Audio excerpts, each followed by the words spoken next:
জাতীয় অর্থোপেডিক হাসপাতাল এবং পুনর্বাসন প্রতিষ্ঠানের ক্যাজুয়ালিটি 2 এই ওয়ার্ডটাতে আমি আছি। এই ওয়ার্ডটার যেদিকেই তাকাচ্ছি দুর্বিষহ সব দৃশ্য। আমার পেছনে দেখতে পারেন যে এখানে কারো হাতে গুলি লেগেছে বা কারো পায়ে গুলি লেগেছে, এমন রোগীর সংখ্যাই কিন্তু এখানে অনেক বেশি আমরা দেখছি। কোটা সংস্কার আন্দোলনের সময় যে সহিংসতা হয়েছে, সেই সহিংসতার সময় কিন্তু এরা প্রত্যেকেই কোনো না কোনোভাবে আঘাতপ্রাপ্ত হয়েছে। এখানে সবাই যে আন্দোলনের সাথে জড়িত ছিল ব্যাপারটা তেমন না, অনেকে তাদের নিত্যদিনের কাজ করতে গিয়েও কিন্তু রাস্তায় এই সংঘর্ষের মধ্যে পড়ে তারা আঘাতপ্রাপ্ত হয়েছে বা আহত হয়েছে। আমরা এখানে রোগীদের পাশাপাশি তার পরিবার পরিজনের যে ভোগান্তি আমরা সেটাও কিন্তু দেখছি। ভোগান্তি বলছে এই কারণে যে তাদেরকে নিয়ে দীর্ঘ সময় তাদের হসপিটালে থাকতে হচ্ছে এবং তাদের সেবা যত্ন করতে হচ্ছে। আমরা এরই মধ্যে নিটোরের কাছ থেকে জানতে পেরেছি বা কর্তৃপক্ষের কাছ থেকে জানতে পেরেছি যে এই সমস্ত রোগীদের যে চিকিৎসা ব্যয় বা চিকিৎসা করতে যেই খরচগুলো হচ্ছে সেগুলো কিন্তু এই হাসপাতাল থেকেই বহন করা হচ্ছে বলে আমরা জেনেছি। আমরা একটু কয়েকজনের সাথে কথা বলতে চাই কীভাবে তারা আঘাতপ্রাপ্ত হলেন এবং এখানে তাদের সেবা যেটা দেওয়া হচ্ছে সেই সেবার মান নিয়ে আমরা একটু কথা বলতে চাই। ভাই, আপনি কিভাবে আঘাতপ্রাপ্ত হয়েছিলেন, কোথা থেকে? আমি রামপুরা বনশ্রী থেকে আমি খাবার আনতে গিয়ে আঘাত হয়ে গেছি। আমার নিজে রাত্রে খাবার আনতে গেছিলাম, খাবার আনার সময় তখন আমার গুলি লাগছে। আমি লেখাপড়া শেষ করে আমি চাকরি করি, চাকরিতে জয়েন করছিলাম নতুন। গুলি লেগেছে। দর্শক, ঠিক এমনটাই অনেকে আমি যেমনটা বলেছিলাম সবাই কিন্তু আন্দোলনের সাথে জড়িতও ছিল না, অনেকে তাদের নিত্যদিনের কাজ করতে গিয়েও কিন্তু আঘাতপ্রাপ্ত হয়েছে। আমরা আরও কয়েকজনের সাথে আসলে কথা বলার চেষ্টা করব যে তাদের বর্তমান পরিস্থিতি কেমন। আপনি কোথা থেকে আঘাতপ্রাপ্ত হয়েছিলেন, কিভাবে? আমার মধ্যপাড়া থেকে পায়ে গুলি লাগছে। আমি গুলশান থেকে বাসা যাচ্ছিলাম আর কি, বাড্ডা হয়ে আর কি। কি করতেন? ফুলের দোকানে চাকরি করি। ফুলের দোকানে চাকরি করতেন? জি, গুলশান আর কি। আচ্ছা, তো তারপরে এখানে আপনার যে চিকিৎসা হচ্ছে বা সেবা হচ্ছে সেটার মান কেমন বলে আপনি মনে করছেন? মান আলহামদুলিল্লাহ চিকিৎসা চলতেছে, কিন্তু ক্ষত তো জায়গাটা কিছু সময় লাগবে, কিছুদিন আর কি। এটা ঠিক এমনভাবে শুধুমাত্র রাস্তায় বেরিয়েই এমন হয়েছে তাই নয়, শুধুমাত্র কর্মজীবীদেরকেই যে এমন হয়েছে তাও নয়। আমরা বেশ কয়েকজন ছাত্রও কিন্তু দেখেছি, তাদের সাথেও আমরা কথা বলবো। তার আগে আমরা ঢাকার ভেতরে যারা ছিলেন বা বিভিন্ন জায়গা থেকে ঢাকার ভেতরের বিভিন্ন জায়গায় যারা আঘাতপ্রাপ্ত হয়েছেন তাদের পাশাপাশি ঢাকার বাইরে থেকেও কিন্তু বেশ রুগীরা এখানে এসেছেন। আমরা একটু তেমন একজন রুগীর সাথে একটু কথা বলতে চাই। এখানে একজন রুগী এসেছেন। আপনি কোথা থেকে এসেছেন চিকিৎসা নিতে? ভৈরব থেকে। আচ্ছা, আপনার সাথে ঠিক কী ঘটেছিল আমাদেরকে যদি একটু বলতেন। আমি গাড়ির গ্যারেজে লাগিয়ে চলে আসতেছিলাম, তখন আমাদের বাড়ির ওখানে গন্ডগোল হইতেছে। তখন আমার বাড়ির লোকেরা দৌড়াঙ্গিয়ে দিয়েছে, আমিও দৌড় দিয়েছি। তারা মনে করছে আমিও আন্দোলনকারী। আমার মিন্টু মিয়ার পাম্পের সামনে ছাত্রলীগেরা কয়েকজন মিলে আমার কুপাইছে। আমি আর বলতে পারি না তারা আমার কুয়ে নিয়েছে কি না, বিষয় আর বলতে পারি না। এই যে আপনাকে যে কুপিয়েছে, তারপরে আপনার কোথায় কোথায় কিভাবে কি ক্ষতি হয়েছে একটু যদি বলতেন।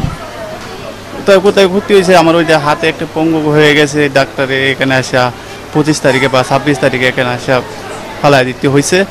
আমার পরিবার দুটো ছোট ছোট বাচ্চা আছে, তাদের ভবিষ্যৎ কি হবে আমি বলতে পারতেছি না। আপনি কি করতেন? আমি ট্রাক চালাই, ডাক ড্রাইভার। আপনার পরিবারের উপার্জনের আর কে উপার্জন করে? শুধুমাত্র আমি ওই, আমার ঘরে আর কেউ নেই। দর্শক, ঠিক এমনই সব দুর্বিষহ কথাগুলো বা গল্পগুলো কিন্তু এখান থেকে আমরা শুনতে পাচ্ছি। আসলে পরিবারের একমাত্র অবলম্বন যারা, উপার্জন করেন যারা, এমনও ব্যক্তি যারা আছেন তার মতো, তারা যখন অসুস্থ হয়ে বা একটা হাত তার নেই আমরা দেখতে পেরেছি, তাদের পরিবার এখন কিভাবে চলবে সেটাও কিন্তু তারা এখনও পর্যন্ত নিশ্চয়তা দিতে পারছেন না। এমন সব হৃদয় বিদারক ঘটনা দেখছি আমরা এই অর্থোপেডিক হাসপাতালে এসে। আমরা কয়েকজন ছাত্রের সাথে একটু কথা বলতে চাই যে তারা কিভাবে আঘাতপ্রাপ্ত হলেন। আপনি কোথায় পড়াশোনা করতেন? Adamjee cantonment college, honours third year. আপনি কিভাবে আঘাতপ্রাপ্ত হলেন? আমি আমার একটা কাজে বের হয়েছিলাম, ওখান থেকে আসার সময় পর আমার ফ্রেন্ড সার্কেলকে দেখলাম, ওখানে একটু দাঁড়া হয়েছিলাম একটু ভিডিও করার জন্য, তখনই হঠাৎ করে গুলি এসে একটা লেগে গেছে। এখানে আপনার চিকিৎসা কেমন চলছে? এখন তখন পর্যন্ত তো ভালো ছিল, এখন সরকার পতন হয়েছে, এখন বলতে পারছি না চিকিৎসা যেমন পাচ্ছিলাম ওরকম পাবো কিনা, যেমন ট্রিটমেন্টের ওষুধ ওগুলো ফ্রি পাবো কিনা।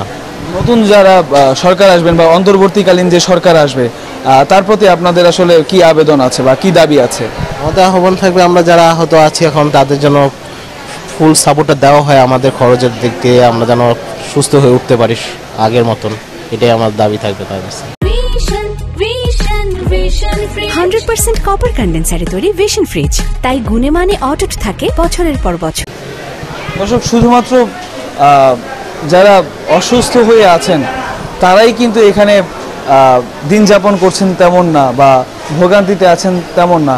তাদের যারা পরিবারের সদস্যরা আছেন তারাও কিন্তু নির্ঘুম রাত এখানে যাপন করছে। কারো ছেলে, কারোর মেয়ে, এইভাবে অনেকেই কিন্তু আঘাতপ্রাপ্ত হয়ে গুলিবিদ্ধ হয়ে বা হাত পা ভেঙে এখানে অবস্থান করছে। তেমন একজন বাবার সাথে একটু কথা বলতে চাই যে তিনি কতদিন যাবৎ এখানে আছেন এবং তার ছেলের পরিস্থিতি নিয়ে।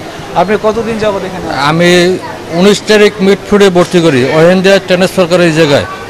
এখানে আইসি 23 তারিখ, হ্যাঁ 23 তারিখে এখানে ভর্তি হয়েছি। কি অবস্থা এখন আপনার ছেলের? ছেলের ওই মানে ট্রিটমেন্ট চলতে আছে, খালি অপারেশন টপারেশন কিছু হয় না, গুলি বেরিয়ে গেছে। যখন শুনলেন যে আপনার ছেলে গুলিবিদ্ধ হয়েছে তারপরে আপনি কি করলেন ভাই? তারপরে পরিস্থিতিটা যদি একটু জানান। তখন তো আমি ওই মানে ওই ক্লিনিকে ভর্তি করার পর আমার ফোন দিয়েছে, আমি গেছি। যাওয়ার পর যাই যাই গুলি লাগছে পায়। তারপর আমার মিটফুট নিতে করেন, মিটফুট নেওয়ার পরে হ্যান্ড ওভার করে এইখানে জামে বঙ্গবন্ধু লয়ে যান। এখানে চিকিৎসা কেমন হচ্ছে? চিকিৎসাতে ঔষধ দিতে আছে আর কইছে ভালো আছে, এই বলতে আছে। দর্শক, এমনই আসলে আবেগঘন একটা পরিবেশ কিন্তু চলছে এই পুরো ওয়ার্ডটা জুড়ে, বা অর্থোপেডিক হাসপাতালের যে বিশেষ ব্যবস্থা করা হয়েছে যে কোটা সংস্কার আন্দোলনে আঘাতপ্রাপ্ত যারা আছেন তাদেরকে চিকিৎসা দেওয়ার জন্য সম্পূর্ণ ওয়ার্ডেই কিন্তু এইরকম বাবারা বা রোগীদের যারা পরিবার আছেন তারা কিন্তু পুরো ওয়ার্ড জুড়ে এরকম আহাজারি বলেন বা এরকম যে তাদের আকুতি হৃদয়ের যে তাদের কষ্ট তারা কিন্তু বলছেন। এবং তাদের সন্তানরা যখন হাসপাতালের বিছানায় শুয়ে কাতরাচ্ছেন তখন কিন্তু তাদের পরিস্থিতিটা ঠিকটা এমনই হওয়ার কথা। তারা আশা করছেন বা দোয়া করছেন দ্রুতই তাদের সন্তানরা যাতে সুস্থ হয়ে যায়।